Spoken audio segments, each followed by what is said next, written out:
பாஜக தமிழ்நாட்டில் மட்டும் அந்த மாதிரி பண்ணல, பல்வேறு வட மாநிலங்களில் லோக்கல் கட்சி முக்கியத்துவம் கொடுத்து அது கூட போனாங்க. அதே மாதிரி தமிழ்நாட்டில் பாஜக தலைமையில் அதிமுகங்கிறது என்டிஏங்கிறது இருக்கிறது வாய்ப்பு இல்லை.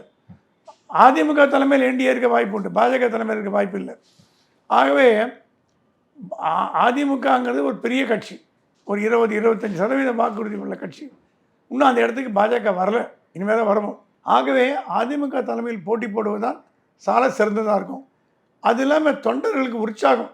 ஏன்னா 3-4 தேர்தலில் தனியாக போட்டி போட்டு எடப்பாடி தோற்று போயிட்டாருங்க, பாவம், ரொம்ப மனசு சங்கடப்பட்டு போயிட்டார். இந்த தேர்தலில் தொண்டன் நினைப்பான், ஓஹோ பாஜகவோட கூட்டணி வச்சாங்களா, அண்ணாமலை கட்சியை வளர்த்துட்டாரு, சரி நமக்கும் ஒரு நல்ல எதிர்காலம் இருக்குன்னு கடுமையாக உழைச்சி வேலை செய்வோம். ஸோ கூட்டணி பலம் தமிழ்நாட்டில் ஒன்று பார்த்தீங்கன்னா, திமுக ஏன் ஜெயிக்கிறது இப்போ இல்லை, 20-25 வருஷமா 30 வருஷமா கூட்டணி என்கிற தாரக மந்திர முண்டுனால தான் திமுக ஜெயிக்கும். திமுக தனியாக போட்டி போட்டு ஜெயிச்சதா ஒரு தேர்தல் காட்டுங்க பார்க்கலாம், கிடையாது.